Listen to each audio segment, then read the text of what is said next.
जय श्री राम दोस्तों। मेरा नाम है डॉक्टर जी के शर्मा और आप देख रहे हैं मेरा चैनल सनातन द ट्रुथ। तो वैसे तो मैं डॉक्टर हूं, जैसा कि मैं पहले भी कई बार बता चुका हूं अपने वीडियो में, लेकिन मैं बात करता हूं कुछ धर्म की। तो आज मैं आपको बताता हूं कि मैं क्यों धर्म और क्यों भगवत गीता की बात करता हूं डॉक्टर होने के बावजूद भी। तो एक बीमारी है जिसका नाम है डिप्रेशन। डिप्रेशन और एंग्जाइटी आपने सुना भी होगा और आपने महसूस भी किया होगा। तनाव, डिप्रेशन, दोनों, उदासीनता, तनाव, स्ट्रेस, मानसिक बीमारियां। तो आज आपको मैं बताने वाला हूं कि भगवत गीता किस तरह से हमें शिक्षा देती है कि हम जो तरह तरह की बीमारियां हो रही हैं उसकी वजह ये है कि हमने कभी भगवत गीता और अपने धर्म शास्त्रों को पढ़ा ही नहीं। अगर हमने उनको पढ़ा होता तो ये बीमारियां कभी हमारे समाज में फैलती नहीं।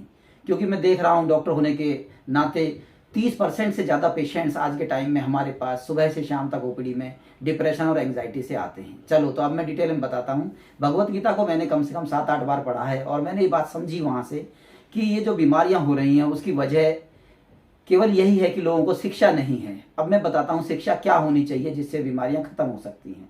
हमारी भगवत गीता का कहना है कि आप कर्म करो, फल की इच्छा मत करो। जिस दिन हमारे बच्चे को और हर इंसान को पता लग जाएगा कि हमारा अधिकार केवल कर्म करने पे है, हमारा अधिकार नहीं है कि हमें क्या फल मिलेगा, क्योंकि फल देना ईश्वर का काम है। जिस दिन हम इस चीज़ को समझ जाएंगे तो हम कभी भी फल को लेकर तनाव में नहीं आएंगे।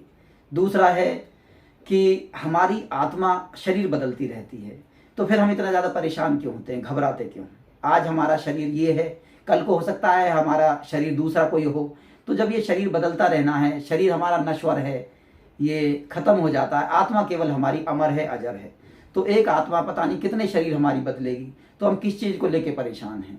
ये चीज़ अगर हम समझने लग जाएं कि ऐसा कुछ भी नहीं है परेशान होने जैसा, क्योंकि एक इंसान पूरी अपने जीवन के उसमें कितने शरीरों को बदलेगा, कितने, ये शरीर केवल एक वस्त्र की तरह है। जैसे हम वस्त्र को बदलने में कभी हम परेशान होते हैं, कभी हमें एंग्जाइटी होती है, डिप्रेशन होती है, कभी नहीं होती। तो इसी तरह से ये शरीर भी उसी तरह से है हमारा। अगला है जो भगवत गीता का ज्ञान है, उसमें लोभ, क्रोध और मोह, ये हमारे नर्क के द्वार होते हैं, जो भगवान कृष्ण ने भगवत गीता में बताया है। तो अब आप इससे भी समझ सकते हैं हमारे अंदर जो डिप्रेशन और एंग्जाइटी की एक वजह लोभ, क्रोध और मोह भी है। हम किसी बात पे गुस्सा हो जाते हैं, फिर हमें पश्चाताप होता है। हम किसी चीज़ को लेके लोभ में हैं, हमें अच्छा घर चाहिए, बड़ी गाड़ी चाहिए। मोह है हमें बच्चों का, माँ बाप का, घर परिवार का। हम ये करना ठीक है, लेकिन अगर ये आसक्ति ज़्यादा बढ़ जाती है तो ये हमें बहुत सारी एंग्जाइटी और डिप्रेशन की वजह बन जाती है। तो अब आप समझ रहे होंगे कि भगवत गीता का जो ज्ञान है, जो शिक्षा है, जो भगवान कृष्ण ने इतने साल पहले बताया, अगर हम उसको समझें और उसको अनुसरण करें तो एंग्जाइटी, डिप्रेशन और मानसिक बहुत सारी बीमारियां हमको ना हो। तो अगला जो जानकारी दी है भगवत गीता में, वो दी है कि हमारे पैदा होने से पहले और मरने के बाद हमारे लिए इस दुनिया में कुछ भी नहीं है। कहने का मतलब है ये जो दुनिया हमें नजर आ रही है, हम जब पैदा हुए थे उससे पहले हमें इसके बारे में कुछ नहीं पता था, और जब हम मर जाएंगे तब भी हमें इसके बारे में कुछ नहीं पता रहेगा। तो फिर हम केवल जो हमारी एक उम्र है, जितना भी 50-60 साल, 70-80 साल, जितना भी 100 साल भी हो, तो उस दौरान का एक जीवन है हमारा। उससे हजारों लाखों साल पहले से हमारी दुनिया चली आ रही है और लाखों साल तक चलेगी। तो हम दुख किस चीज़ का मना रहे हैं, हम परेशान क्यों हैं, हम तनाव किस चीज़ का ले रहे हैं? केवल एक जीवन को जीने में हम इतने तनाव में रहते हैं। क्यों नहीं हम आराम से रह सकते, क्यों नहीं हम शांति से रह सकते? तो ये शिक्षा हमारी भगवत गीता देती है कि आपका इस दुनिया में इतना ज़्यादा, बहुत ज़्यादा मोह रखना, आसक्ति रखना कोई बहुत अच्छी बात नहीं है। और एक बात जो हमारी भगवत गीता बताती है वो ये है, अपने कर्म और अपने धर्म के लिए अगर आपको मरना भी पड़े तो वो बहुत अच्छा काम है, महान काम है। कहने का मतलब है भगवान कृष्ण ने भी कभी इतना ज़्यादा इस चीज़ पे जोर नहीं दिया कि आप अपने जीवन से प्यार करें, अपने शरीर से प्यार करें, इतना मोह माया में फंसे रहें, आसक्ति रखें। आप अपने कर्म और धर्म के लिए कुछ भी त्याग ना पड़े तो वो एक अच्छी बात है।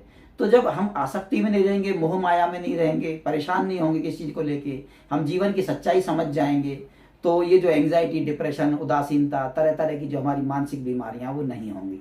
तो मैं आप लोगों को यही बताना चाह रहा हूं कि अगर आप अपने धर्म ग्रंथों को अपने बच्चों को पढ़ाओगे, समझाओगे और खुद भी भगवत गीता को पढ़ोगे तो आप समझ जाओगे कि बहुत सारी जो मानसिक बीमारियां, जो लाइफस्टाइल डिसऑर्डर्स हमारे हो रहे हैं, उसकी वजह केवल हमारा खुद का ही ना समझना चीज़ों को, वही एक कारण है और कोई कारण नहीं है। ये जानकारी आपको अच्छी लगी तो आप हमारे चैनल को लाइक करें, सब्सक्राइब करें।